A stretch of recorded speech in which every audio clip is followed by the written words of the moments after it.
Joining me, ranking member of the House Armed Services Committee, Democrat from Washington State, Congressman Adam Smith. It's good to have you back on the program. What can you tell us about what was learned in this afternoon's briefing? Well, there's still a lot that we don't know. I mean, the questions that are most important to people obviously were discussed. You know, what munitions do we have left? Are we running short of critical air defenses and missiles?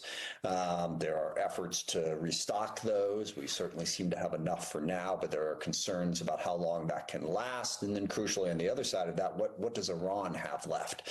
And where are they likely to strike? They've certainly cast a broad net across the region, targeting U.S. forces and also civilian targets in a variety of different countries. So those are the questions. We don't know the specific answers. And then the huge question of where is the Iranian regime at right now? Obviously, they have taken some blows, lost some key leaders, but it certainly seems like they are still firmly in place. There is no effort to move them aside. So where does that leave us? I mean, the big question that we want is, and you were talking about this in your earlier segment, what's the goal here? Well, what is President Trump trying to accomplish? He says the Iranians, presumably the new leadership, is interested in negotiating. Negotiating what? What looks like a win at this point? And the fact that President Trump has been so unclear on that is very problematic in terms of where this conflict goes from here.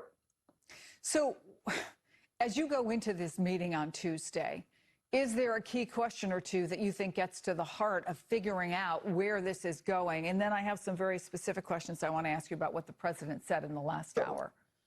I think the key question is, what's the goal?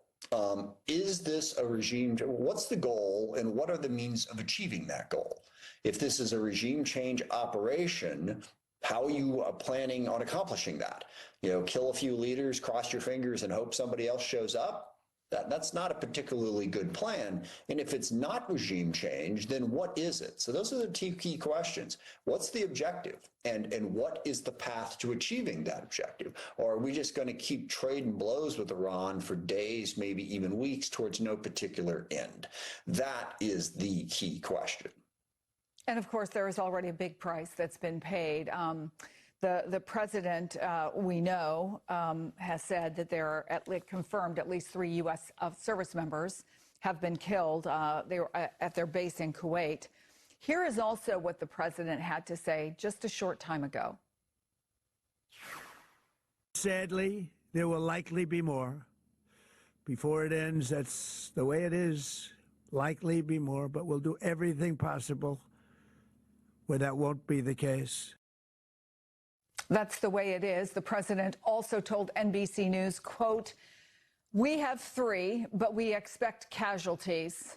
In the end, it's going to be a great deal for the world." I wonder what you make of those comments. I mean, that's just unbelievably offensive and completely unacceptable. And without any statement of, okay, what are we trying to accomplish? You're cavalierly talking about people, U.S. service members getting killed without any clear plan on what it is you're trying to accomplish, much less how you plan to accomplish it. It sure looks like President Trump made a knee-jerk decision without taking into account all the warnings. And by the way, everything that has played out, people were saying this was the problem with launching a regime change operation at Iran in the first place, that Iran would strike throughout the region. We would lose service members.